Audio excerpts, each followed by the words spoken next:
Stall is the most widely disliked playstyle of them all, and has been as long as it's existed. Going back to Generation 2, it draws more ire than Baton Pass, Shadow Tag, or whatever uber broken Pokemon you care to name. In fact, many players would tell you Stall is the most broken of all. It rhymes, so it must be true. As long as Stall has existed, it has dominated. But conversely, so too have there been many strategies renowned for their prowess at breaking Stall. Given Stall's slow, reactive nature, it often struggles to mount a comeback when it is sufficiently pressured. And ever since Gen 3, one of the best, most consistent Stall breaking tools has been Taunt. Breaking Stall tends to bring to mind teams loading up on gruesomely powerful attackers no combination of walls could possibly withstand. And that's all well and good, but number one, not every team can fit those. And number two, the idea of such relentless wall-breaking teams doesn't tend to translate so well into reality. At least not if you want a team that can reliably take on playstyles other than Stall anyway. Taunt is so valued because it is so easy to slot on so many Pokemon on so many different playstyles. And because it doesn't rely on damage based on the type chart, it threatens nearly all Pokemon on your average Stall team. Why? Because Stall teams are reliant on utility moves. They deal with recovery, status, entry hazards, phasing, defog, cleric moves. Non-damaging moves in short, which are exactly what Taunt blocks. You don't necessarily need to overwhelm the Stall team with direct damage if you can render them completely helpless by cutting off the majority of their moves on their team. Taunt tends to really strangle the playstyles known for its own slow suffocation, using an indirect move to stifle their own use of indirect moves. Of course, it's not as easy as clicking Taunt and winning the game. You need to pair it with other tactics in order to win. It's not like every Stall Pokemon just runs 4 non-attacking moves and getting taunted forces them to struggle, and then you beat them that way. And even this wouldn't work because without extra pressure, they could just switch around and PP stall all your taunts, especially if they got a Pokemon with the actual pressure ability. Taunt is not a one-move solution to the problem. However, in conjunction with other strategies, Taunt repeatedly earned its reputation as the stall killer. That's why today we'll be going over how Taunt has helped shut down Stall throughout the generations.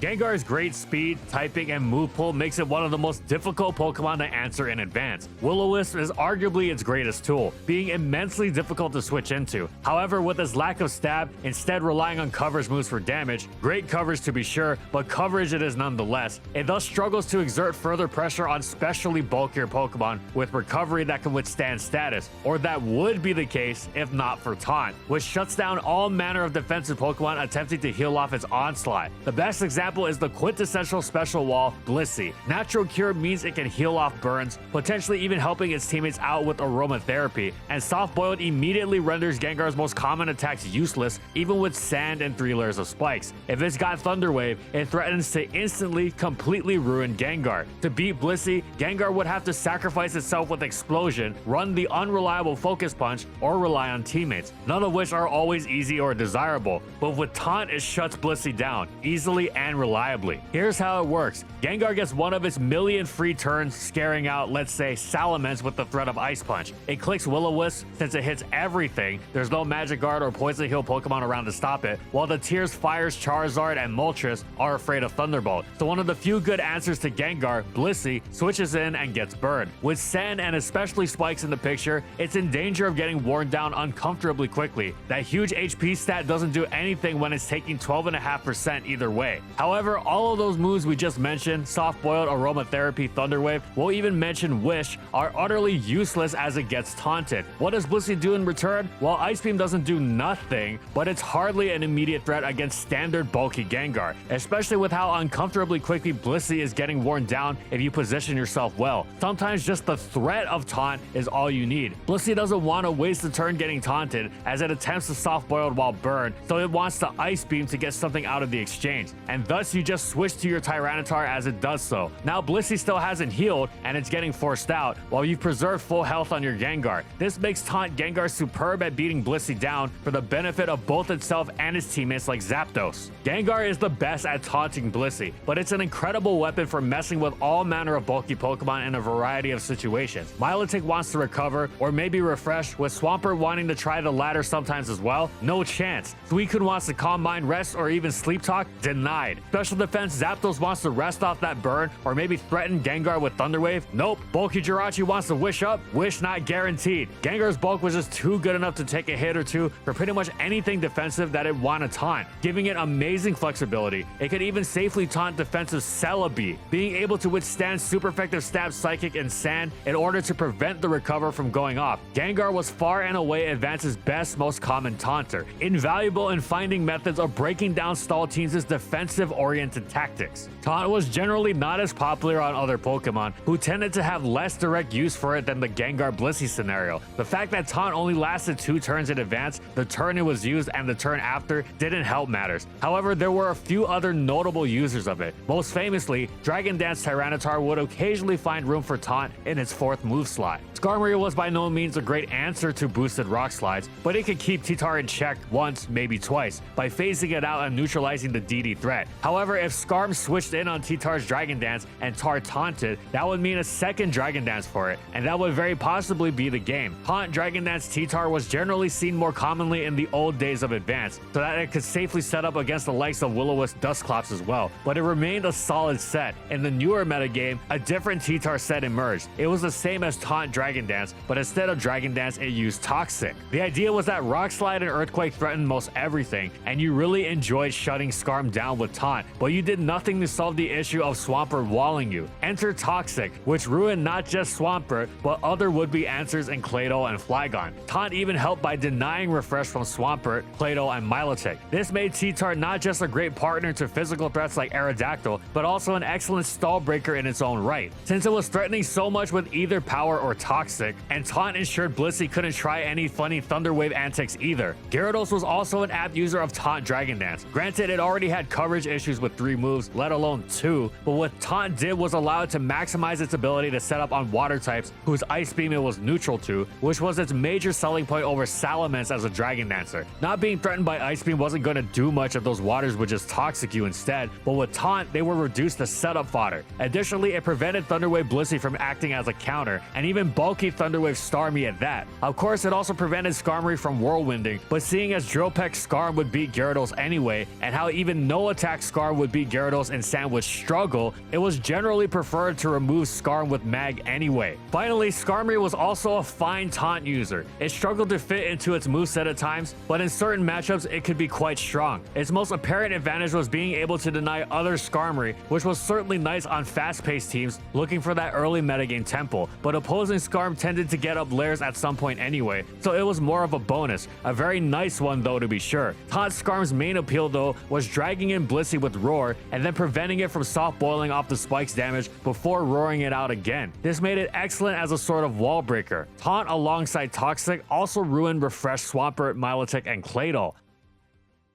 Taunt was buffed in Generation 4 to now last between 3 and 5 turns. This, in addition to several excellent new users, as well as major buffs to its old ones, made it one of the most popular stall-breaking tools. The Taunt Stealth Rock leads who defined so much of DPP were renowned for their use against stall. Stall teams' slow nature meant that it was the easiest thing in the world for Azelf or Aerodactyl to get up rocks while denying the stall team theirs, which got them off to an incredible start. This was perfect table setting to make Dragon Dance Gyarados and friends major threats. Speaking of Gyarados, it was now much more comfortable slotting Taunt into his moveset thanks to the all-encompassing coverage of its new physical Water Stab, and was all the more threatening for it, most notably denying Swampert's Roar. It wasn't just useful as a setup tool either. Gyarados could pull the move off in all sorts of scenarios, such as denying Skarmory attempting to heal with Roost. Speaking of Skarmory, Taunt Skarm returned and was much more threatening this time. Stealth Rock being added onto spikes meant winning the war against other Skarm was much more critical, and it made it even more excellent at ruining a Blissey it had dragged in. In a similar vein, Taunt Will-O-Wisp Gengar returned and was excellent at completely stifling a variety of Pokemon that were generally reliable against its standard Life Orb sets. Not just Blissey, but Vaporeon, Spadef Skarmory, Milotic, Wish Protect Jirachi, Bronzong, and Clefable when that became popular. Finally, Tyranitar used Taunt far less this time around, but could occasionally use it in lieu of Flamethrower as an anti-Skarmory measure that also denied Swampert or Hippowdon its Stealth Rock. However, it wasn't just several old faces and Azo whose taunt was restricted to the lead slot, effective but restricted nonetheless. Two more of Gen 4's own proved themselves to be excellent taunters mid-game. The first was Heatran, renowned for its phenomenal wall-breaking prowess. The few Pokemon capable of withstanding its special onslaught like Blissey, Latias, and Waters would all get exploded on. However, sometimes you wanted Heatran to be able to break through these Pokemon without exploding, because that meant you no longer had a Heatran. Yeah, your teammates would pick up the slack, but what if you could beat these Pokemon down and then continue to have Heatran destroying the opposition? Enter Taunt, especially nasty alongside Magma Storm, Lava Plume, Will-O-Wisp, or Toxic to provide further residual damage against such targets while they were being taunted. Heatran could use the move on both more fast-paced and more mid-game teams to great effect. It'd have to be careful of its health, but this allowed it to repeatedly choke the opponent's defenses out. It was one of the scariest Pokemon for stall teams to face. However, the true defining user of Taunt in Gen 4 OU was Gliscor. It was referred to as Stall Breaker Gliscor. That's how defining its reputation as a destroyer of stall was. Stall teams generally didn't threaten Gliscor with actual damage. For a long time, the best they got was Rest Talk Gyarados Waterfall, which was nothing Gliscor couldn't gleefully roost off. And with Taunt rendering them unable to Toxic it or heal, they were generally completely hapless against it, especially with Gliscor directly threatening them with Toxic. Toxic wasn't even necessary, as demonstrated by the many other moves Gliscor could and did run in that slot. At first it was U-Turn, which truly let it run circles around such teams, while it was a great stealth rocker as well. Eventually it started running Ice Fang, not for stall, but to counter Breloom more effectively, but it didn't even need the last move to threaten stall teams with Taunt and Earthquake. It also enjoyed running Knockoff, which was truly nightmarish. Have fun trying to switch around and PP stall it as many desperate Skarmory had done when you had no leftovers to even try and offset Stealth Rock damage. Gliscor was the ultimate anti-stall Pokemon thanks to Taunt and Recovery ruthlessly suffocating them.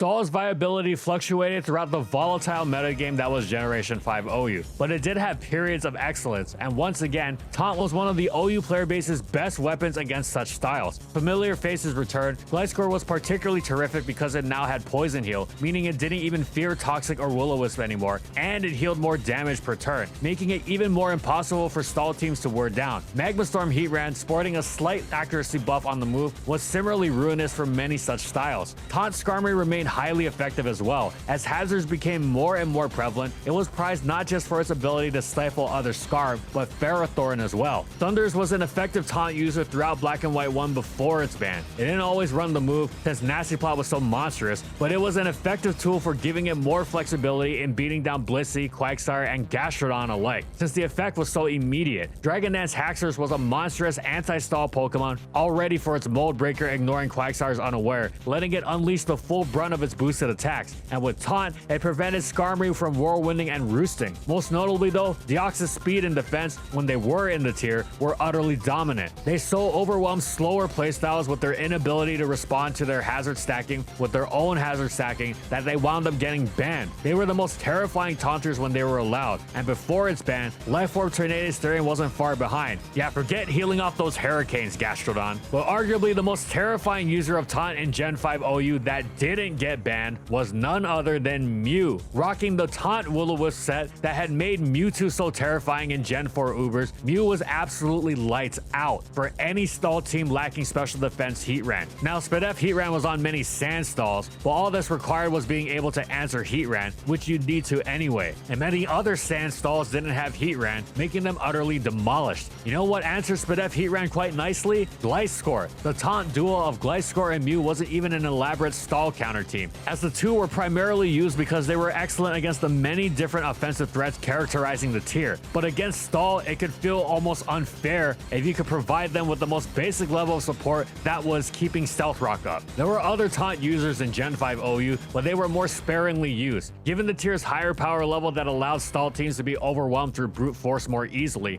Indeed, the tier was generally so strong that stall teams tended to be on the rarer side. Still, Taunt was effective for the spikes balances that dominated the tier, and thus their use extended to the occasional use of stall as well. The Stealth Rock lead Terrakion that was seen on so many Black and White 2 offenses effortlessly got one off to an advantage start against stall. Later on, certain variants of Hydreigon enjoyed Taunt when specially defensive Hippowdon was popular, preventing it from slacking off Draco meters and forcing Hydreigon out. The most notable Taunt development though was Keldeo. It had to be careful with this move since many of the Pokemon it wanted to taunt could also hit it for major damage, but the upsides were huge. Denying Identity into Celebi and attempted recover, and then switching out put Keldeo in an amazing spot to run through the rest of the team later on. It could pull similar tricks against Reuniclus, and it actually completely flipped the matchup on Mew. Old and new faces alike combined once again to create the taunt landscape in black and white, one that made the metagame even more completely and utterly hostile and borderline inhospitable to stall than it already was. Those taunting icons, Heatran and Gliscor, continued their anti-stall ways in Generation 6. Stall was once again flawed in XY and ORAS, given the massive power level it was contending with, but it had its viability and outlasting longevity lacking offensive teams. However, when facing Taunt, Tran, and Gliscor, renowned for their ability to stick around, they struggled massively. They were forced into awkward dances of trying to switch around and pivot and stall them out somehow, and it didn't work too well. At several points, some players wanting to use Swords Dance Gliscor, but frustrated at its inability to threaten Skarmory and unaware packing stall teams through taunt on it and created the most ridiculously unstoppable stall breaker yet. Mew also suffocated such teams with incredible efficiency, especially since it now wielded knockoff for complete and utter domination. In addition to Heatran, Gliscor, and Mew, as well as Deoxys speed and defense before their ban in XY, there were several new stall shredding taunters. Joining the hollowed halls of the Taunt Wisp gang was Talonflame, which wore everything down and was unthreatened by pretty much everything simultaneously. Furthermore, Mega Gardevoir, already a terror off the strength of its power alone, really put the clamps down on the few Pokemon capable of not insta-dying to it, with Taunt stifling any healing or status. It too could pair this with Will-O-Wisp for destructive results. Tornadus was usually rocking an Assault Vest, but when this wasn't as needed, it could utterly dissect bulky teams with its ruthless anti-stall combination of Taunt, Knockoff, and U-Turn alongside Regenerator, allowing it to do it again and again and again. Stall teams were hapless at not getting slowly dragged to their dooms. Taunt Torn was so good, teams wound up doing everything possible to ensure they didn't need Assault Vest. Utility Taunt variants of Thundurus also gained usage to stuff Clefable and Chansey, and to even block Synthesis from Mega Venusaur. Even the frail Mega Alakazam enjoyed Taunt to completely ruin Clefable. It was not to be Thunderwave. During ORAS, there was actually one issue with Taunt, Mega Sableye. Its Magic Bounce giving it immunity to the move through a massive wrench in its usual ruthless shutting down of bulky teams. It was always imperative that Taunt users supported themselves further and didn't just have the Taunt users attempt to solo stall teams. Though pre-Mega Sableye, this was frightfully easy for something like Mew or Talonflame to actually do, but now they really needed to amp it up. Find a way to get Stealth Rock, already a challenge, and then double switch on the leftovers lacking Mega Eye until it wouldn't want to come into, say, Talonflame anymore. Heatran didn't face many issues with it though, as Mega Sableye strongly disliked switching into it and getting burned by Lava Plume. Eventually, Mega Sableye was banned. Its ability to so freely shut down so many users of Taunt was actually a significant reason, since Taunt alongside the hazards that Mega Sableye also blocked was such a fundamental stall-breaking tactic at this point. Afterwards, Taunt continued to excel at stepping on the throats of stall teams, which were too weak to strike back meaningfully at the Taunters.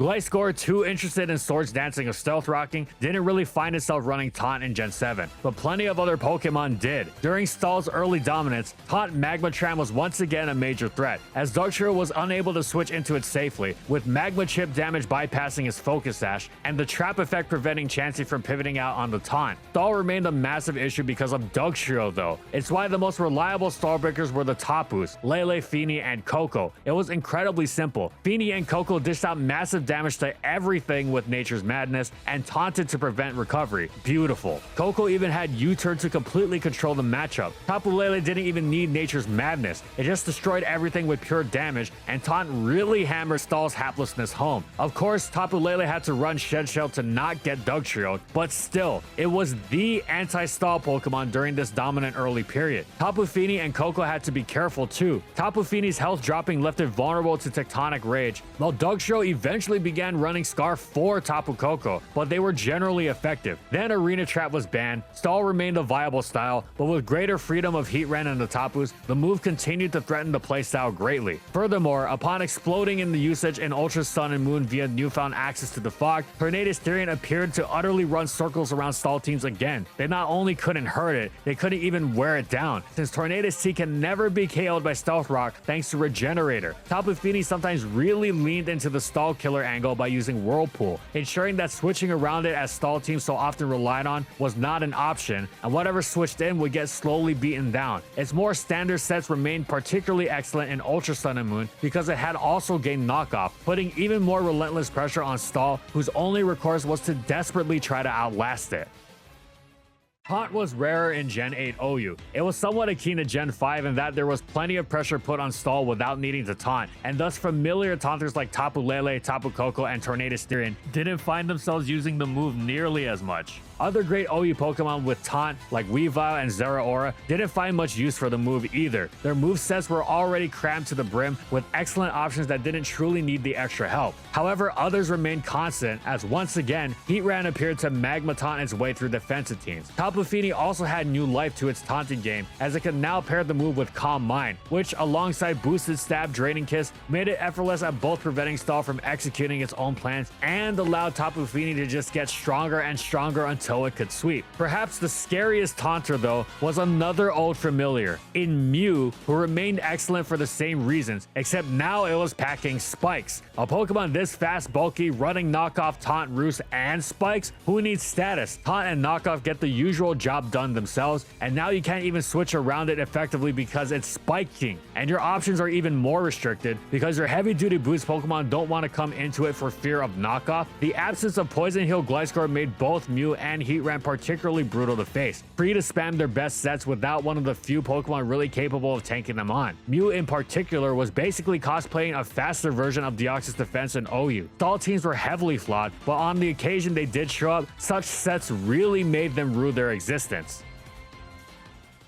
Stall in Generation 9 is on the rarer side once again, but it does have somewhat of what we might call a cult following. While common in ladder play, it is rare in tournaments due to its higher risk, though the possibility of it being used is always there, as once in a while a good player will bring it and win dominantly against an unprepared opponent. As such, though taunt is perhaps not the incredibly common top tier metagame definer that it was before, it remains prominent and useful. It is always going to be a generally good move, of course, but when it comes to strangling stall, it remains absolutely elite. We almost don't even have to say it at this point that Magma Taunt Heatran is excellent. For all of Heatran's flaws, it utterly throttles defense. Meanwhile, Deoxys Speed has finally returned to OU, and its fast hazard advantage taunt helps hyper offense overrun stall, same as it ever was. Beyond them, there are several new taunters that further assist in such efforts. The first we'll mention is not a new Pokemon, but a Pokemon that has newly gained taunt. Landorus was the only genie to not have taunt before, but now combines with Stealth Rock and U-Turn for classic stall breaking excellence. Then there are several new Pokemon whose wielding of taunt lends their threat even greater danger against stall. Most notably, Taunt Combine Iron Valiant hilariously crushes stall. Taunt the Clodsire, it can't Toxic you. Their toast as Valiant boosts up further, Side Shocking Blissey and Toxapex, it's brutal. That's more on the specific side, but Taunt Valiant is still great. More generally so with Destiny Bond, which has broader use in forcing the opponent to attack it so it can debond them. However, against stall, the denial of recovery and status is as lethal as ever, considering how hard it's hitting. Additionally, Tinglu is a superb taunt user for much of the same reason as the top boost. With Ruination, it halves the opponent's HP, then taunts them before they can heal it off. With the possibilities of Spikes and Whirlwind in reserve to amplify such effects, Tinglu really brings the gradual pain. Finally, Roaring Moon doesn't like losing Earthquake's coverage, but being able to freely set up Dragon Dances on Gliscor and Corviknight is utterly enormous, as it's stifling the recovery of the unaware Pokemon. And that's it. Of all the stall breaking tools, Taunt is one of the most generally useful because it is so universally effective against most Pokemon used on such teams, given their reliance on non-damaging moves. Let us know if there are any stall breaking uses of Taunt you like in other tiers. It's just as much of an effective tool there, and we'll see you next time. Thanks for watching, everyone. As always, if you liked the video and you want to see more, be sure to subscribe to False Swipe Gaming for more weekly Pokemon content. And thank you so much to our patrons for continued support of our videos, and thank you to everyone else watching as well.